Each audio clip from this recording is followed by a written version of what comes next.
Welcome to this episode of the Sports Detective Podcast Show. My name is James Williams, and today we are talking Penn State football, and I am joined by Corey Listoki, who is the host of the Hardcore Penn State Football Podcast.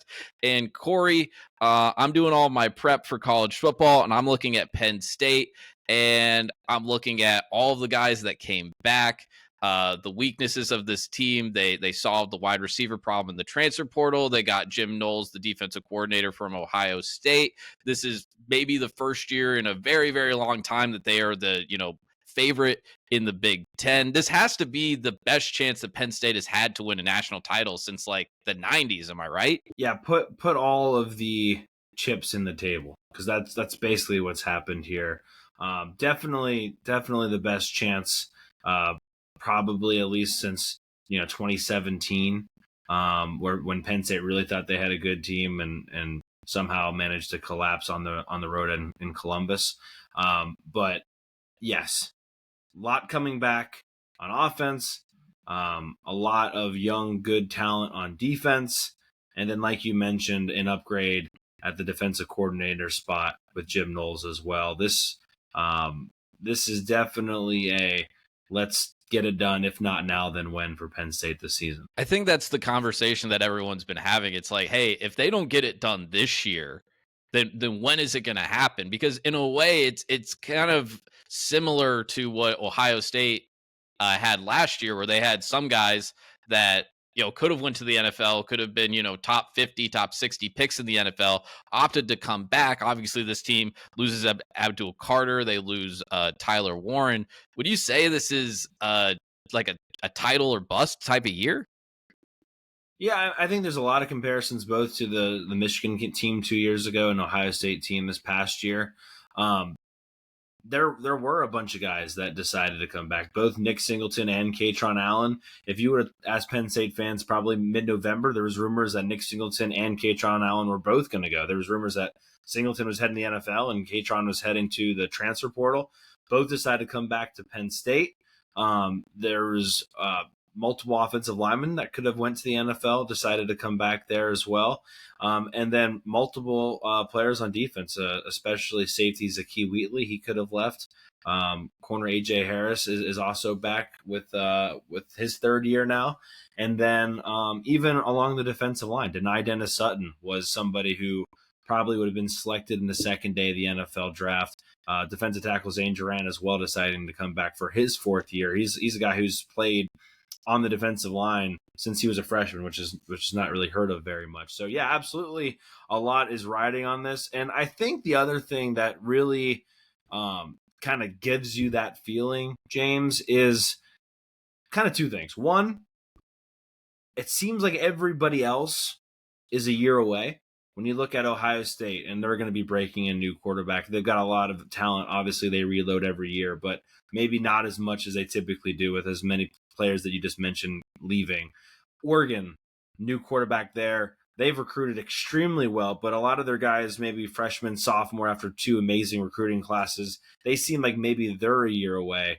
And then couple that with, it's kind of a pretty favorable schedule. Like Penn State really doesn't have a bunch. They have two obviously tough games against Ohio State and Oregon, but they get Oregon at home, and Fox didn't mess things up, and it's not going to be a Fox big noon kick. It's going to be a whiteout at night on NBC. So you got to feel like if you can find a way to win one of those games and get yourself in a playoff, there's really only Clemson and Texas and maybe Georgia that you feel like from just an overall talent perspective across the board is better than or equal to Penn State. So I don't necessarily think it's just Penn State putting all the chips on the table, but also everyone around them seems to be somewhat rebuilding, at least to get them into, say, the semifinals.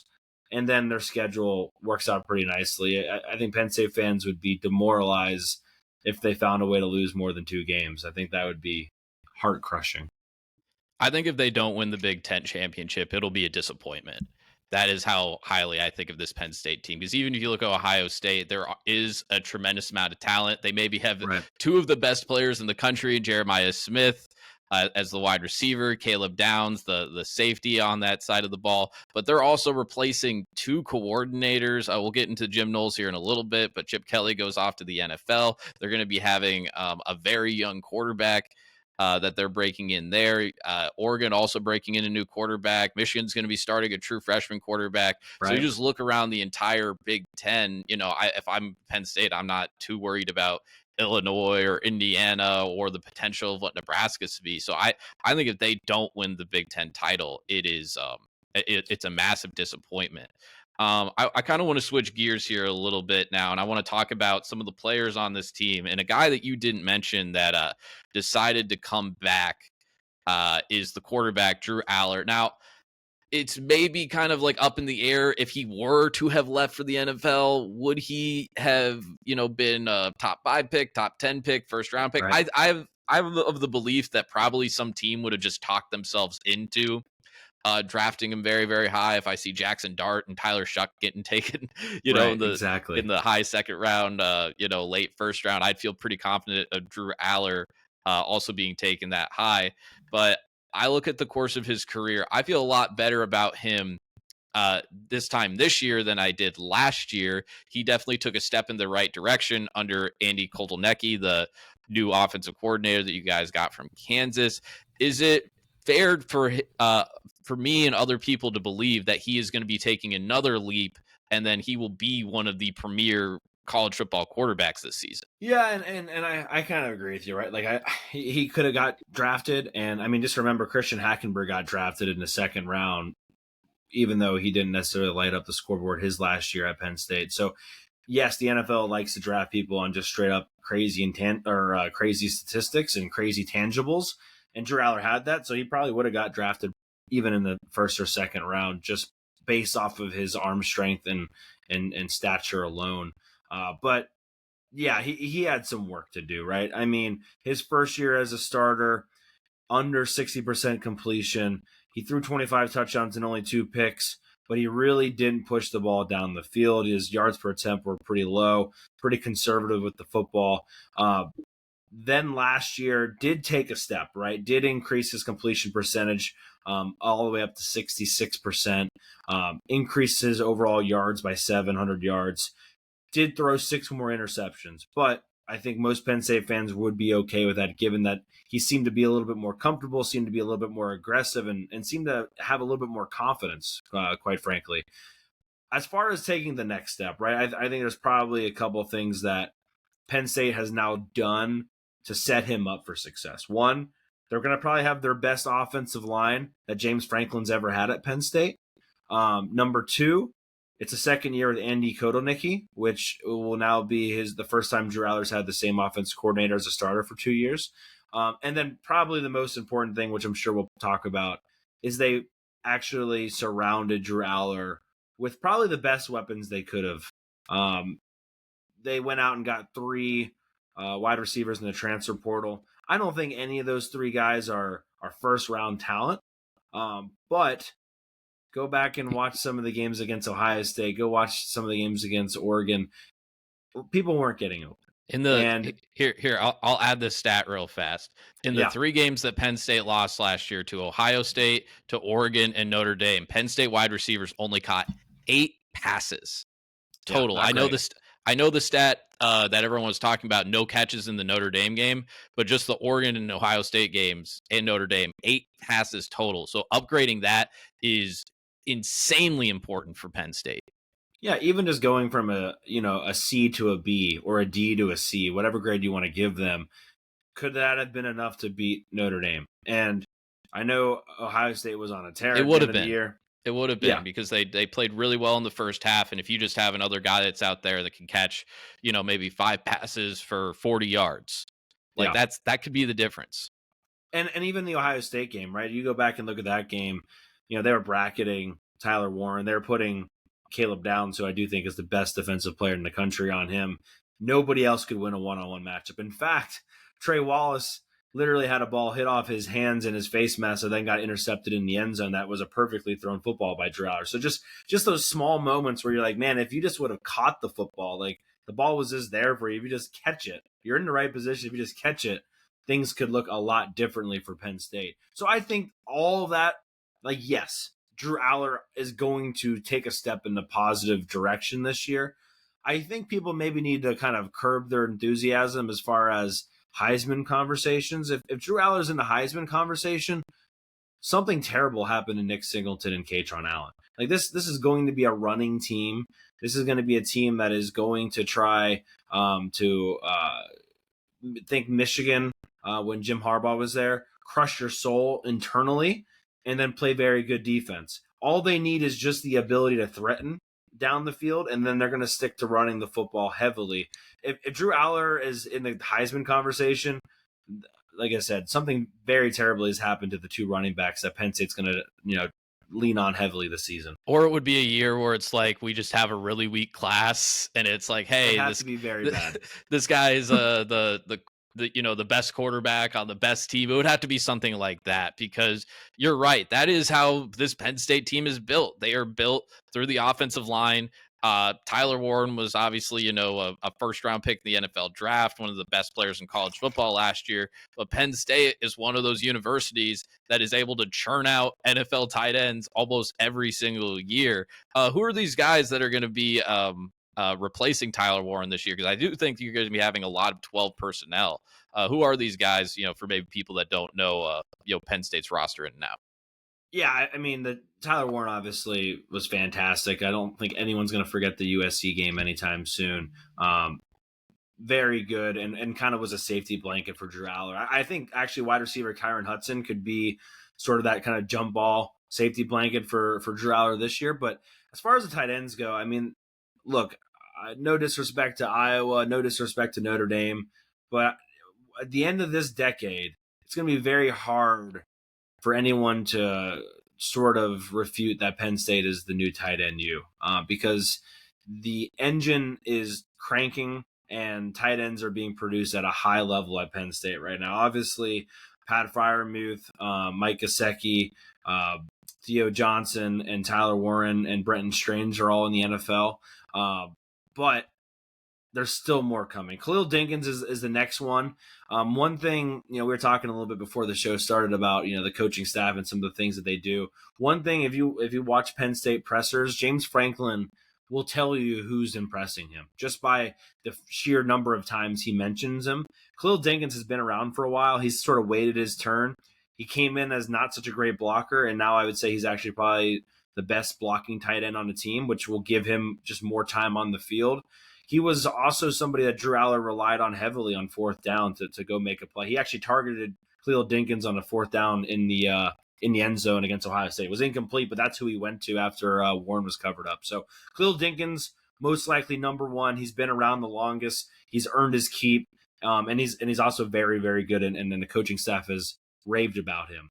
After that, it gets very muddy very quickly. You have a host of guys that are going to play and honestly be very good as well. Andrew Rappelier played a lot last year, and then he had a lower leg injury that kept him out for the rest of the year. He's very good. He's very strong. He's kind of more of the, Theo Johnson, big, heavy kind of tight end. But also probably the one that everyone's talking about is Luke Reynolds. He literally looks like Tyler Warren, like long hair, former quarterback in high school.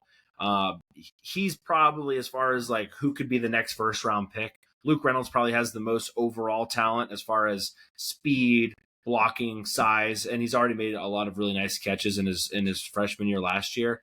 But don't sleep, because it doesn't really stop there too. Andrew Olish is a true freshman that kind of Penn State was able to flip after he decommitted from Michigan, and he's only a true freshman, but he might play a lot as well. So don't think they're going to go with 4 tight ends at any point, but the roadmap or the assembly line is going to continue at Penn State with tight ends for a very long time here for the remainder of the decade.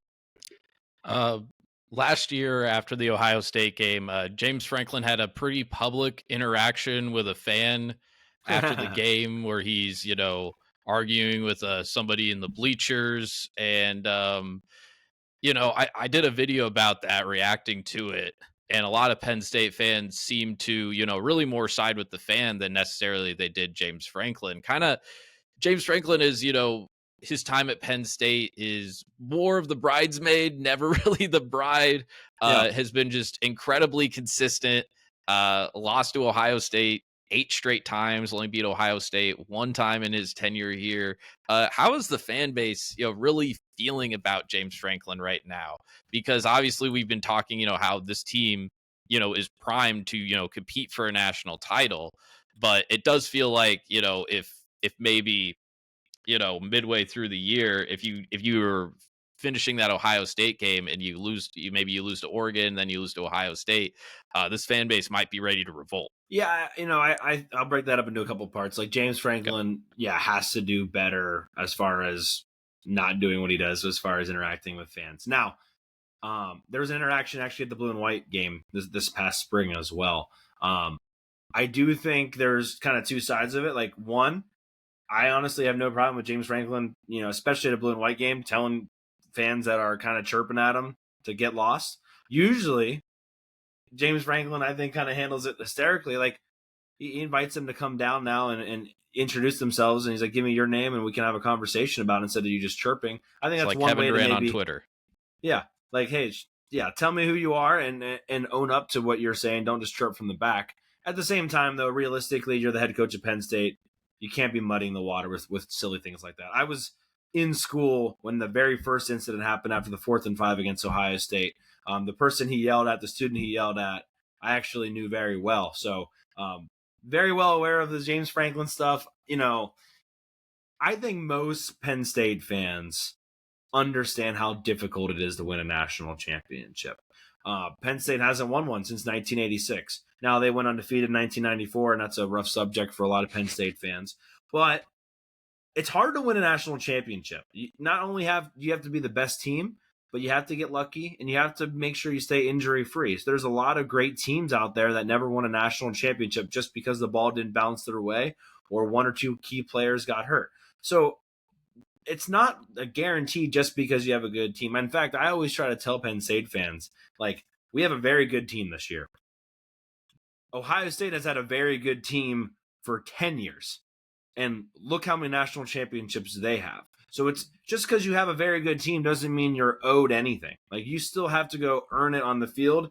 And yeah, you can get mad at James Franklin for not earning it on the field in those big games, but he's also put you in the best position that you've possibly been in the last 10 years. So I think most fans understand that it's difficult, and most fans understand that James Franklin's probably the best person they could possibly get for the job.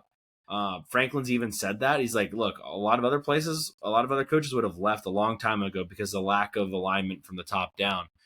That being said, all that being said, he's got to find a way to get the job done. And I don't even think it means winning a national championship per se. But you mentioned like winning the Big Ten. Honestly, I think most Penn State fans don't care about the Big Ten championship. But if they would beat Ohio State at Ohio State, I'm not going to say like it doesn't matter what they do in the playoff, but I don't think he would have to win a national championship if they got, say, to the national championship and they'd already beat Ohio State. I think most fans would say that was a successful season. You get to the national championship and you roll those dice and you've already beat Ohio State, Yeah, that's it pretty damn good. it shows growth. I Right. think that's kind of what the fan base is looking for, because They're I sick of the purgatory. yeah, I even like, I talked to somebody, different conference, different state, but in a different way. I was talking to somebody a few years back that covered Oklahoma State, and I was talking about how, like, hey, like, you guys against Oklahoma, Gundy has been this, the greatest coach in Oklahoma State history, but like every time it's coming up against Oklahoma, you guys lose, and Gundy, I think, only beat them maybe 3 times in the entire Bedlam rivalry. And basically the guy said, it's like, hey, Oklahoma throughout the entire 2000s and 2010s was having one of the greatest stretches in the school's history, which is really saying something. So like, there's no shame in losing to Ohio State, Right. but you do want to see, in a year like this where you can make the argument a lot of years Ohio State, does have the better talent, but this year it's either on par, or you could even make the argument that Penn, at least that's what everyone's saying in the preseason, Penn State's got more, at least kind of players on the field that have already proved it talent wise. So I agree, Look at just looking for Georgia, growth. right? Yeah, look at Georgia, right? They 2017, They lose in the national championship, and then they go 2018, 11 wins, 2019, 12 wins. 2020 is a little bit weird, so we'll forget about it. But 2017 they were in a national championship and didn't win it. It wasn't until 2021 until they won their first national championship. And yeah, they went back to back, and then they won 13 games in 2023. And then they lost in the playoffs last year. But they had, in my opinion, probably just as good as this current Penn State team, if not better, most of those years. So, I think growth, like you said, is probably the most important thing. Making sure we're not just stuck in the same purgatory, losing the close games in some new painful way that we seem to invent every year. And Georgia, similarly to Ohio State, Georgia just couldn't beat Nick Saban. Like they were, like in a way the closest team that really could beat Nick Saban. But then you just I remember you just go through all of Kirby Smart's losses. It's it's a lot of Nick Saban, Nick Saban, Nick Saban, Nick Saban. So I do think just want to see some growth is kind of the way we want to wrap that all up. Absolutely. Jim Knowles, the new defensive coordinator. This has been a position that has been a little bit of a kingmaker for Penn State. A few years ago, you got Manny Diaz. He leaves to go to Duke.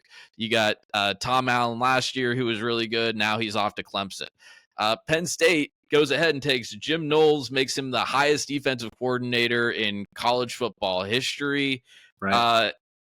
He was brought into Ohio State to fix their defense.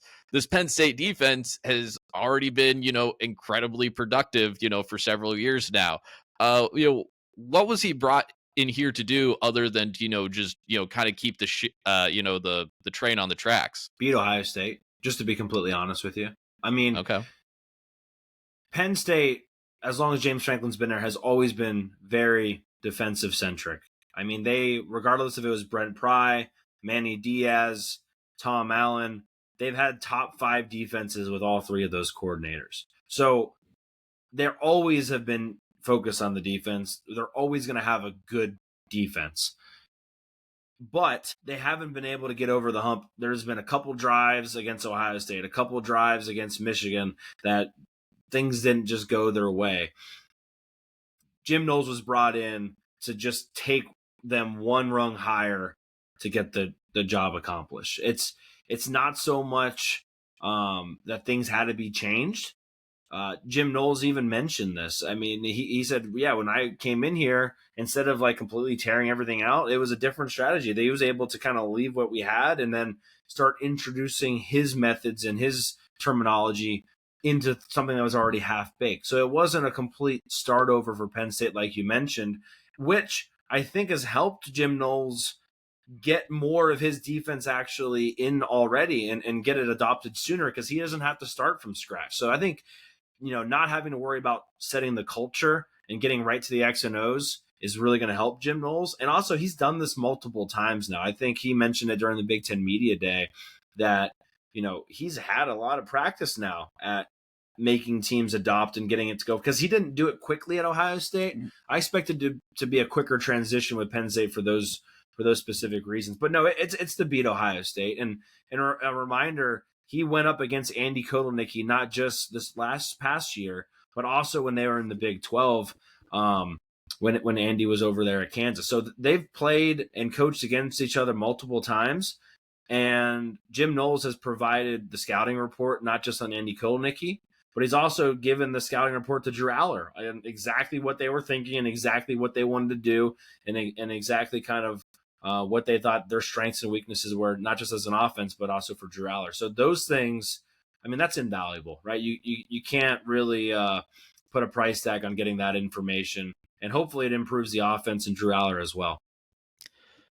This defense went from Micah Parsons to Abdul Carter. Looks like kind of the guy that's going to be taking that, position for you guys this year is, let me get the name right. Danny Dennis Sutton. Just wanted to make sure I got those, the hyphenated name right there too. I know it's it's unfair to be like, hey, go and be like a top 5 NFL draft pick, go and be like one of the greatest, players in the NFL today. Is that something where we're expecting one player to kind of fill that void for Penn State on the defensive front, or is this going to be kind of a committee defensive line? Yeah, I think it's definitely going to be a little bit more by committee. I mean, honestly, if you look back at Penn State's defense last year, Abdul Carter had a terrible September. He didn't really, again, making that transition from linebacker, he didn't quite figure it out until October. And then obviously it got, very gruesome very fast for opposing offenses. But he didn't have it figured out right away. Denai Dennis Sutton also didn't have an amazing year, but had a phenomenal playoff. Specifically a very good game against Notre Dame in the Orange Bowl. So I would say they got better over time. But no, Denai Dennis Sutton has to step up and obviously take a bigger role than he had last year. But it's gonna be an interesting year for the defensive line because there are pieces. Like I said, Denai Dennis Sutton and Zane Durant are kind of the stars. I think Zane Durant honestly is number one or number two as far as the best defensive tackles in the country. I think PFF even has him as number two. He's undersized, but he's just a menace. Like 10 plus TFLs as a defensive tackle is just stupid. But there is questions about who else is going to step up. There's some younger guys that they're excited about, but that is probably a little bit of a question mark as far as defensive line depth. They like the guys, but not as many household names as previous years. This will be the last question I'll ask you, and then we'll head out of here. We obviously, broke down a lot of stuff with Ohio State in this episode. We know that the Oregon matchup is going to be a top 10 matchup, maybe even a top 5 matchup when you guys end up playing in, was that late September, I believe that date is right there. Yep. Is there another matchup that you're kind of looking at Penn State's schedule? I know you said, things break pretty well for Penn State this year. Maybe an up-and-coming team that might, cause Penn State some trouble. Yeah, I think a lot of people are going to look at that visit to Kinnick Stadium and go on the road at Iowa because I think a lot of Penn State fans remember even back in 08 and obviously the 17 scare and then what happened with Sean Clifford in 21. But I think honestly the UCLA game is one that I would maybe pencil a little bit too. I think UCLA when they played Penn State last year, they played Penn State very well in that first half, even though they had a depleted roster and really had nothing to play for. They get them at home, East Coast to West Coast travel. There's no bye week for that, I believe. So it's a short week for Penn State. And I think Danton Lynn is going to continue, or excuse me, without Danton Lynn, but I think that defense is continue to grow. And yeah, Foster's been really good there. And I don't know like exactly what you're going to get out of Nico, but I got to imagine it's some sort of better quarterback play. And I always say, like, if you have a quarterback, you have a chance. And so I don't think a lot of Penn State fans are talking about that game. And maybe, honestly, it's a dud and it's a complete disaster out there. I think that's definitely in the cards. But that's one that I don't think anyone's really talking about that I don't think UCLA is going to make a run or anything. I think USC actually is going to be better than a lot of people think. But I think UCLA is going to be a scary one for Penn State. I think I'm more worried about UCLA than Iowa right now. Obviously, Kinnick Stadium, but the actual teams themselves, I think UCLA could be an interesting one. Yeah, well, it's like it's a letdown week too. And yeah, so Penn State doesn't do well after those either. Yeah, you play Oregon. We just broke that down. It's going to be like a really good matchup, really intense matchup. And then you turn around, you got to fly all the way to the other side of the country, and you're playing UCLA. This is a team that's, second year head coach. They're trying to prove themselves. They're trying to make their way in the Big Ten. But I mean, I look up and down the Big Ten. They're kind of a conference. It's kind of a conference too, where I look at a lot of these teams and I could see a lot.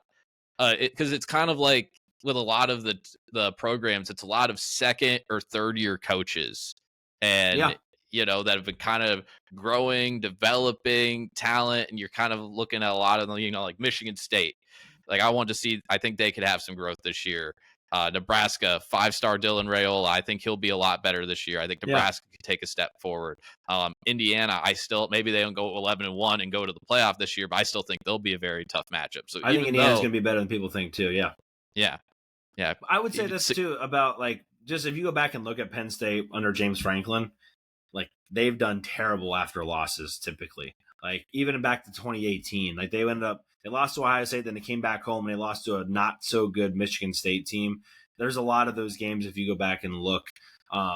That definitely gets even scarier if they lose at home in a whiteout to Oregon. Like that game gets very scary as far as kind of rallying the troops and saying, hey, like you still have everything in front of you with Ohio State still on the schedule, but that's a tough coaching job if you have to rally after let's just call it a close loss to Oregon in a whiteout, and then having, like you said, to go out to UCLA. So, yeah, it's getting scarier the more we talk about it. Absolutely, man. Though it's going to be a fun year. Penn State should be a very, very good team. Plan on seeing them in the playoffs. Hopefully, the Big Ten championship, maybe even the national championship.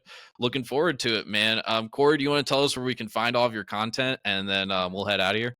Yeah, James, again, I appreciate you coming on. It's crazy that it's been a couple of years now since I was last on the show, but I appreciate you having me. At Hardcore PSUFB, that's the best place to find us. Hardcore Penn State football, wherever you get your podcasts.